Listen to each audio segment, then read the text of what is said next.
The first section begins with an overall purpose and rationale for the guidance. Of course, you're all here because you know this. Policies and programs are being misevaluated all the time because there's a whole domain of outcomes that we routinely ignore. So this guide is here to help you with the next question, but how do we address this problem? Here's a sneak preview of some of the key messages in the guide. We can't keep skipping over the environment just like we used to skip equity. Both of them must be on the agenda for all evaluations. Getting it right means engaging multiple knowledges and interests in a highly inclusive way. Don't try to cover absolutely everything. Focus on a small number of big issues and use them to create light bulb moments that decision makers will never forget. With the tips in this guide, it is totally feasible to include the environment without blowing your budget or timeline. To help decision makers know what to address first and fast, we need to be crystal clear about what's serious and what's not. There's no one right way to do this, and the guidance contains lots of different options, and we hope you'll help us come up with some more ideas. But the most important thing is to get started and keep going. Section 2 sets out some of the rationale for why evaluation needs to include environmental sustainability. We're assuming that since you're here, you don't need to be convinced of this, but this section might be useful to draw on for working with others who may need convincing. A couple of points covered in this section. First, it's the programs and policies with no environmental objectives that cause by far the greatest harm. So that is also where we need to be focusing our evaluation efforts. Secondly, natural systems are the foundation for all life on Earth, as illustrated in this wedding cake representation of the Sustainable Development Goals. So it's important that we address the needs of humans now, but that we do it in ways that protect and restore future generations' ability to meet their own needs by protecting and restoring their environment. Section 3 talks about ways in which sustainability inclusive evaluation can be better connected to action by doing more evaluation early on in the program cycle, embedding it in evaluation processes, and connecting it to key decision points. Here's one of the points we cover in this section. Recommendations are designed for instrumental use, making improvements to the current version of the initiative. That's useful, but it's not enough. For the long game, we really need to give decision makers insights that they can never unsee and that they will carry forward into all of their future work, designing and implementing policies and programs. Section 4 talks about ways of getting environmental sustainability on the agenda for evaluation. There's some specific guidance about 4 different ways of doing this. Through drawing on the OECD DAC criteria and using them in a sustainability inclusive way, through referring to existing environmental policies and commitments, such as these ones, through referring to explicit environmental sustainability criteria, as is being institutionalized in South Africa, and through building sustainability considerations into your key evaluation questions. There are resources available with more detail about each of these, some of which are available in more than one language. Interventions and their effects occur at places, and places can differ substantively. So we need to know the place, and we need to have ways to do that, especially understanding nexus, an important concept for us, which is how and where human and natural systems couple. As well, we need processes to identify and engage interests and multiple knowledge. Knowing the place helps you identify interests, and engaging with representatives of these interests help you to know the place and identify important nexus points. With a few exceptions, human system constructs of time and space are usually completely unrelated to those that apply to natural systems. Yet, as we can see in the image on the screen, the human community sits in the landscape of natural systems, and humans are conducting activities on the land, in forest areas, and on the waters. And it's rare that natural systems are not affected by human activities. But in evaluation and design of interventions, the coupling of human with natural systems is either ignored or seriously diminished. They are not normally part of the theory of change, except as natural resources to be extracted for human use. We also discuss in the guidance how temporal scales differ across systems. To evaluate effects in both human and natural systems, theories of change must recognize the temporal and spatial reach of the intervention arising from the coupling of human and natural systems. The similarity of social sciences and ecological understanding of levels is strikingly similar, but that does not mean that they're identical in human and natural systems. For example, erecting a fence around a school might manage to keep the population of kids in, but it's also going to contain or likely exclude some other populations, thereby affecting relationships within natural system communities and ecosystems that is their place. The concept of nexus points where human and natural systems couple. It's central to the focus of sustainability inclusive evaluations. To illustrate, consider how equity and the environment are coupled. This diagram really shows some of the main values we might consider. And the overlap is, of course, where those two kinds of systems are coupled. So whenever we're striving to improve equity, environmental issues need to be part of the mix. And whenever there are issues relating to the environment, you can be sure that they are impacting equity as well. The concept of interests is an important element in the guidance. Interests include those that are affected by the intervention. This is a wider net than the usual stakeholder thinking of beneficiaries alone. It includes human and natural system interests because they're all part of the place. Interests also include those who can affect success of the intervention, also broader than the usual intervention-centric focus on stakeholders, those with a stake in the intervention, and where it is unlikely to include local and natural systems interests.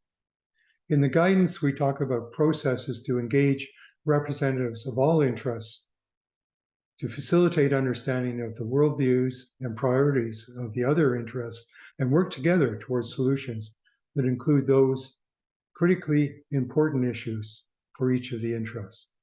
That is to seek win-win solutions, to avoid thinking about the intervention in either or ways, such as you can have economy or you can have justice.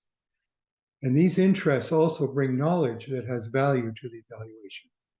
But engaging these interests is often dismissed as unrealistic. Yet there are whole disciplines and practices, such as conflict resolution, that do this every day.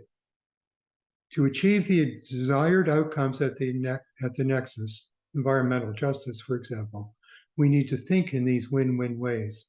And for this, we need the various interests and their knowledges to engage in the evaluation. Evaluation needs to expect interventions to strive for win-win solutions and assess their performance against these. For example, addressing human system issues without harming natural systems.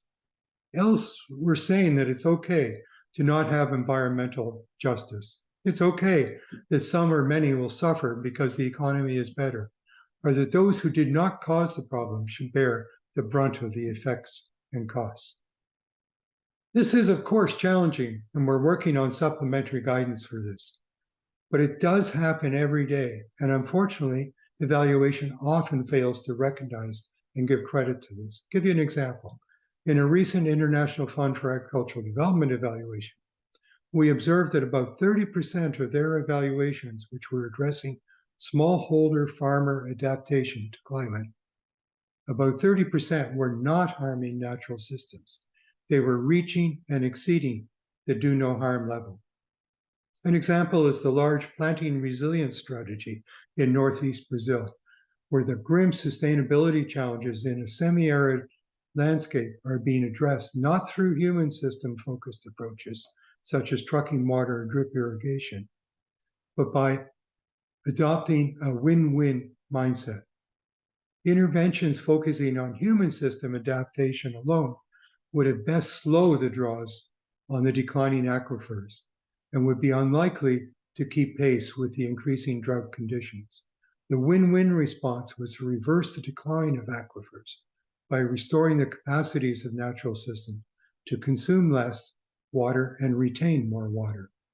And because human and natural systems couple, it was essential to improve stewardship by humans while ensuring that their very real needs and urgent needs for water during the restoration were met and that they developed the mindsets and organizations needed or enduring restoration of this place.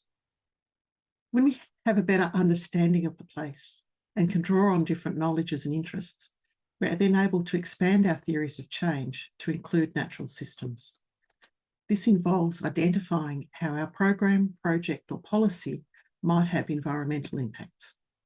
It also involves seeing how changes in the environment, especially climate change, might affect our planned activities, our success in achieving intended outcomes, or the durability of those intended outcomes. So let's look at what this might look like in practice. In our thought experiments, we went back to evaluations we'd done previously and thought about how we might have made them sustainability inclusive. One of these was a program to improve community corrections, where people who've been convicted of an offence are sentenced to a community-based order instead of being sent to prison. We might sketch a simple version of the theory of change like this, where the activities to implement the enhanced community corrections program are intended to lead to immediate changes in the number and proportion of convicted offenders being sent to prison, but also through the improved rehabilitation that this can provide, bring about long-term changes in reoffending rates and the number of people offending and being sent to prison in the future, all of which leads to improved well-being for both those convicted of offending and for victims of crime. Now, if we want to expand this to include environmental effects, we might well start with looking at potential environmental impacts of program activities. What resources are being consumed? What waste is being produced? Are there significant construction or transport emissions? And this can be a good place to start for many evaluations. And environmental impact assessments can give us clues about the types of impacts our activities might have. But in this case, that wasn't the big issue for the program. In this case, the biggest environmental effect came from the intended outcome of needing to build fewer prisons. Prisons have big environmental effects during their construction, operation, and procurement. If the program succeeded in reducing reoffending and reducing the numbers of people being sent to prison, then in addition to its positive social effects, it would have had an overall positive environmental effect. In this case, ignoring environmental sustainability meant that we underestimated the value of the program. The guidance provides a number of resources to support the process of expanding theories of change, including some questions to ask to identify possible nexus and some frameworks including planetary boundaries, life cycle analysis, and ecosystem services. These can be used in a process with interests to identify potentially important environmental effects. Now, it can also produce a long list of potential environmental impacts, too many to reasonably address, which is why the guidance recommends focusing on a few key issues. Trying to include all possible environmental effects of an intervention is usually not feasible. And if you try to cover everything, it's likely that decision makers will be overwhelmed. To support the utilisation of evaluation findings, choose a small number of key issues and explain them clearly. This slide offers suggestions of what to consider when choosing key issues. In some cases, it may be easy to identify the most salient issues. However, deciding what to focus on may be an iterative process. New issues can emerge as you learn more about the place and the likely effects on human and natural systems from local people, Indigenous people, and others with relevant expertise. You'll also learn more about what matters to them. An example of the value of choosing a small number of key issues is a case study that the Footprint team undertook to try out emerging ideas about how to include environmental sustainability in all evaluations. As part of the midterm evaluation of the Government of Uganda's National Strategy for Private Sector Development, the Footprint team conducted a cross-cutting evaluation of environmental aspects of the strategy. Uganda is looking for inclusive and sustainable economic development driven by productive collaboration within and between the public and private sectors. The strategy was framed around 3 pillars: boosting investor confidence, accelerating industrialisation, and increasing the profitability and growth of enterprise. As you can see, the scope of the strategy was very expansive, covered a wide range of policies and initiatives and multiple sectors and industries. This was an evaluation that was already underway, being conducted by a Uganda-based evaluation team who kindly agreed to collaborate. The case study was challenging.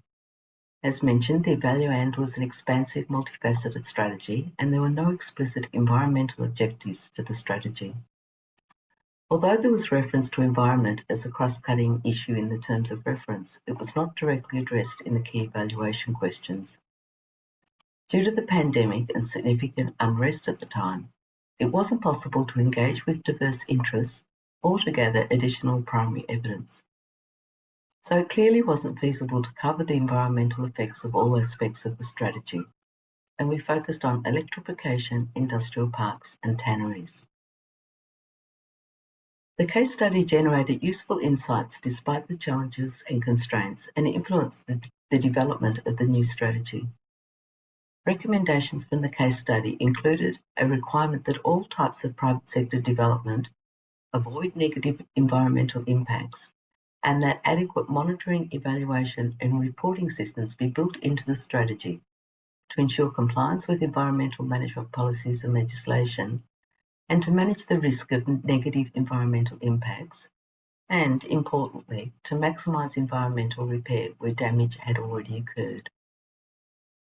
Feedback from the Office of the Ugandan Prime Minister was that it was feasible and useful to include an assessment of environmental impacts in the evaluation, and the recommendations of the evaluation were picked up in the development of the new strategy. So focusing on a small number of big issues generated findings that informed recommendations applicable to the strategy as a whole. So now you've got an expanded theory of change and a set of sustainability inclusive key evaluation questions to answer. In this section, we have several useful tips and tools to help you deliver straight to the point answers to those questions that will really get decision makers' attention. Here's one. Useful evaluation doesn't have to measure everything. A lot of the time, there's existing evidence and research that shows the kinds of outcomes and impacts that result from certain activities. So no need to reinvent the wheel here. Simply assess whether harmful or beneficial activities are taking place, then point to the research to explain their likely effects. It's not a detailed answer, but it's good enough to guide action, and it's an answer you can deliver quickly and cheaply. One of our most important tasks as evaluators is to make sure that our conclusions are crystal clear so that decision makers know how beneficial or problematic any effects are that we're uncovering, so they can figure out what to address first and fast and with what level of urgency. We can do this with the use of a topology like this, which was originally developed for an IFAD evaluation of smallholder adaptation to climate. Most efforts we see tend to be in the sustainability aware space, where there's some attempt to be less harmful to the environment than we used to be, but damage is still occurring. A major light bulb we need decision makers to understand is that doing no more harm to the natural system isn't enough. We've historically done so much damage that the only really good practices have to be restorative. Here's a list of the evidence used for the IFAD evaluation, a subset of which was used for the sustainability analysis. And here's what the results look like. The key thing to note is how crystal clear this is for decision makers. None of the 20 projects were restorative and therefore beneficial. 6 of them were inflicting no net harm on the environment, but 70% were still harming the environment, even though they were using some sustainable practices. As we thought some more about this topology, we decided to expand it to show how the same kind of thinking applies to human systems and equity as well. The ultimate goal is for every initiative to be in the green zone on both dimensions. That's part of the win-win mindset that we're shooting for, not making trade-offs between the two. This is a critically important element when it comes to influencing decision makers because it shows them much more clearly how serious and urgent the issues are. As we mentioned earlier, we're now developing rubrics to help apply those scales in different sectors. Here's the information to download the guide. It's available in English with Spanish coming soon, thanks to DVAL. And please let us know if you'd like to help us translate it into other languages. Thanks for tuning in, and we will see you on the discussion list.